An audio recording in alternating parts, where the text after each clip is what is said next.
꽃을 심는다. 꿈꿀 수 없어 무너진 가슴에 저들의 푸른 꿈 다시 돋아나도록 우리 함께 땀 흘려 소망의 길을 만든다. 내일로 가는 길을 찾지 못했던 저들 노래하며 달려갈 그 길. 그날에 우리 보리라. 새벽 이슬 같은 저들 일어나 뜨거운 가슴 사랑의 손으로 이 땅 치유하며 행진할 때 오래 황폐하였던 이 땅 어디서나 순결한 꽃들 피어나고 푸른 의의 나무가 가득한 세상 우리 함께 보리라.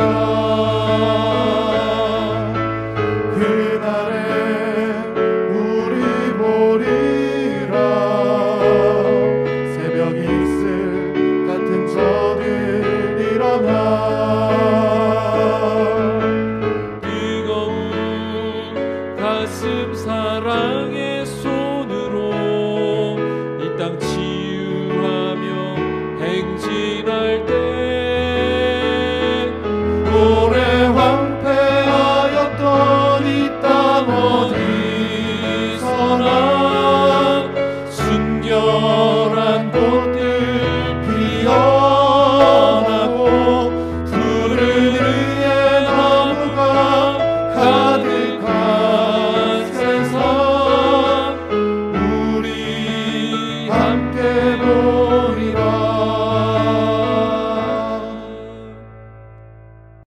오늘 우리에게 주시는 말씀은 에베소서 2장 11절에서 18절까지의 말씀입니다. 그러므로 생각하라. 너희는 그때의 육체로는 이방인이요 손으로 육체에 행한 할례를 받은 무리라. 칭하는 자들로부터 할례를 받지 않은 무리라 칭함을 받는 자들이라. 그때에 너희는 그리스도 밖에 있었고 이스라엘 나라 밖의 사람이라. 약속의 언약들에 대하여는 외인이요 세상에서 소망이 없고 하나님도 없는 자이더니 이제는 전에 멀리 있던 너희가 그리스도 예수 안에서 그리스도의 피로 가까워졌느니라. 그는 우리의 화평이신지라. 둘로 하나를 만드사 원수된 것 곧 중간에 막힌 담을 자기 육체로 하시고 법조문으로 된 계명의 율법을 폐하셨으니 이는 이 둘로 자기 안에서 한 세 사람을 지어 화평하게 하시고 또 십자가로 이 둘을 한 몸으로 하나님과 화목하게 하려 하심이라. 원수된 것을 십자가로 소멸하시고 또 오셔서 먼 데 있는 너희에게 평안을 전하시고 가까운 데 있는 자들에게 평안을 전하셨으니 이는 그로 말미암아 우리 둘이 한 성령 안에서 아버지께 나아감을 얻게 하려 하심이라. 오늘 본문은 그러므로 생각하라 라는 말씀으로 시작합니다. 앞에 본문과 연관성이 있다는 것을 알려주는 그런 부분이 되겠죠. 선한 일을 위해 지음받은 너희가 생각할 것은 다음과 같다라는 말입니다. 바울은 결론을 말하기 전에 먼저 너희의 과거 상태를 상기시켜주고 있습니다. 예수님 믿기 전의 상태를 말하는 것입니다. 그래서 오늘 본문은 크게 둘로 나누어 볼 수 있는데요. 이것은 시간 순서대로 구성된다는 것을 또한 알 수 있습니다. 11절, 12절에 그때라는 단어가 나오는데 즉 예수님 믿기 전의 상태를 말합니다. 그러다가 13절부터 이제는 하면서 시작되는데 예수님을 믿은 이제로부터라는 말입니다. 그러니까 둘로 갈린다는 것이죠. 그때 그리고 이제부터.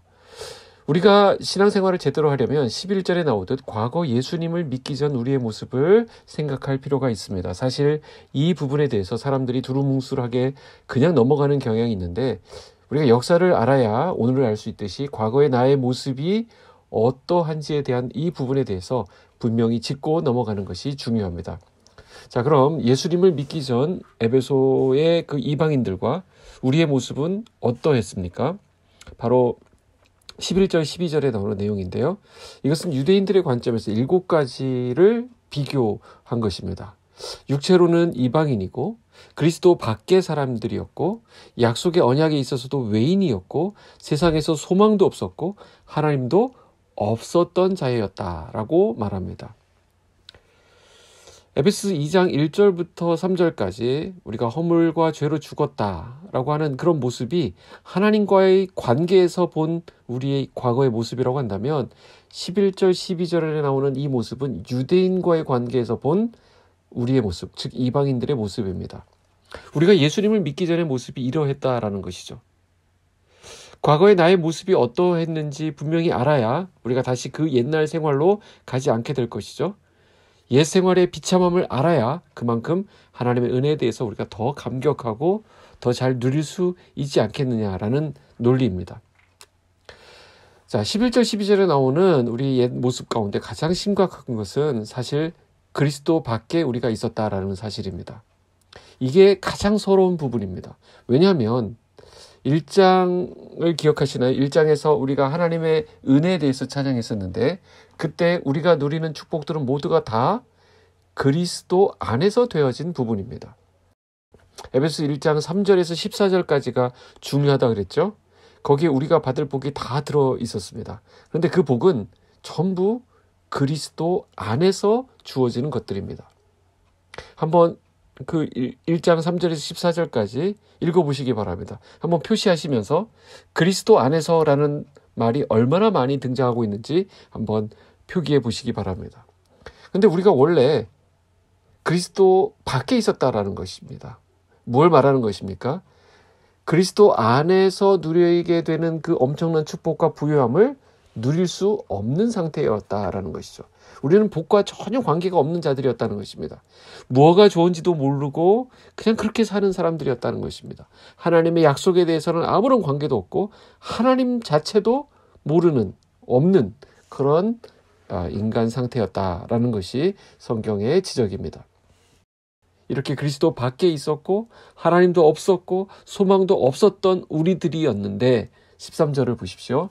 이제는 전에 멀리 있던 너희가 그리스도 예수 안에서 그리스도의 피로 가까워졌느니라. 이제는 하나님이 그리스도 예수 안에서 가깝게 하셨다라는 것입니다. 무엇을 가깝게 했습니까? 하나님과 우리가 가까워지게 했습니다. 그리고 하나님을 믿는 믿음의 형제들이 서로 하나 되게 하셨다라는 것입니다. 여기 주목해 볼 단어는 멀리 있던 이라는 단어와 가까워졌다라는 단어입니다. 하나님으로부터 멀리 있었던 이방인들이 예수 그리스도 안에서 그리고 예수 그리스도의 피로써 하나님과 가까워졌습니다. 예수 그리스도의 피가 죄를 해결해 주심으로 죄에 빠져 있던 사람들이 하나님께 가까이 나아갈 수 있게 된 것입니다. 죄를 미워하시는 하나님과 가까워지게 된 것이 곧 화평을 이루는 것입니다. 화평이 하나님과의 관계에 그치는 것이 아니라 하나님과 관계가 회복되고 나서 그 다음에 어떻게 됩니까? 사람들과의 관계로 확장되어 갑니다. 14절입니다. 그는 우리의 화평이신지라 둘로 하나를 만드사 원수된 것 곧 중간에 막힌 담을 자기 육체로 허시고.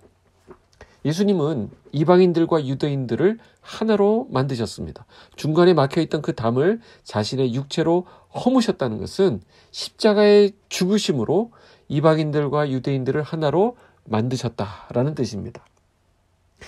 그렇기에 예수님의 피로써 교회는 차별 없이 모두 하나가 되어야 한다는 것입니다. 원수지간이었던 사람들도 예수 그리스도 안에서는 하나가 되어야 합니다. 그 이유는 예수님 안에서 우리가 모두 한 몸을 이루고 있기 때문입니다. 15절 16절입니다. 법조문으로 된 계명의 율법을 폐하셨으니 이는 이 둘로 자기 안에서 한 사람을 지어 화평하게 하시고 또 십자가로 이 둘을 한 몸으로 하나님과 화목하게 하려 하심이라. 원수된 것을 십자가로 소멸하시고. 법조문으로 된 계명의 율법을 폐하신 또 다른 중요한 이유는 죄인들과 하나님과의 화목을 위한 것입니다. 하나님을 떠난 죄인은 하나님과 원수 상태이죠. 이 원수 관계를 하나님께서는 독생자 예수님을 죽게 하심으로 허무셨다라는 것입니다. 그래서 어떻게 되었습니까? 17절, 18절 또 오셔서 먼 데 있는 너희에게 평안을 전하시고 가까운 데 있는 자들에게 평안을 전하셨으니 이는 그로 말미암아 우리 둘이 한 성령 안에서 아버지께 나아감을 얻게 하려 하심이라. 여기 먼 데 있는 너희는 이방인들을 가리킵니다. 우리를 가리킵니다. 가까운 데 있는 자들이라는 것은 유대인들을 가리킵니다. 자, 평안에 해당하는 헬라어 단어는 에이레네라는 것인데 유명한 단어입니다. 이것은 이제 14절과 15절에 나오는 화평이라는 말과 동일한 단어입니다. 자, 주님께서는 이방인들과 유대인들 모두에게 이 화평을 전하심으로써 이 둘을 화평하게, 화목하게 하셨습니다. 그리고 이 둘이 이제 하나님께 나아갈 수 있도록 하셨다라는 것입니다. 자, 하나님께서 우리에게 주신 하늘의 복이 이렇게 놀랍게도 확장되는 것을 보게 됩니다. 즉, 내가 은혜 받고 끝나는 것이 아니라 나를 통하여 어떻게 됩니까? 원수되었던 자들에게까지 이 평안이 흘러가는 것을 말합니다. 그래서 우리는 복 있는 자들이라고 말하는 것입니다. 빗소금 성도 한 사람이 있고 없고는 그야말로 천지차이입니다. 빗소금 성도가 있는 그곳에 에이레네, 즉 화평의 여부가 결정되기 때문입니다. 우리가 있음으로써 그 일터에, 그 가정에, 그 관계에 평화가 임하게 되는 것입니다. 이것이 하나님이 계획하신 원리입니다. 우리를 통하여 하나님의 평안을 경험한 그들이 하나님 아버지께 나아갈 수 있도록 복의 통로로 살아가는 오늘 하루가 되시기를 축복합니다. 기도하겠습니다. 하나님 아버지 감사합니다. 그리스도 밖에 있으면서 하나님 없이 살았던 우리를 하나님의 놀라운 은혜로 그리스도 안으로 인도하여 주시니 감사합니다. 우리의 화평 되신 예수 그리스도를 의지하여 오늘 우리의 삶의 자리에서 에이레네 하늘의 평강을 전하는 우리가 되게 하여 주시옵소서. 원수되었던 곳에 화평의 역사가 일어나게 하여 주시옵소서. 예수님의 이름으로 기도하옵나이다. 아멘.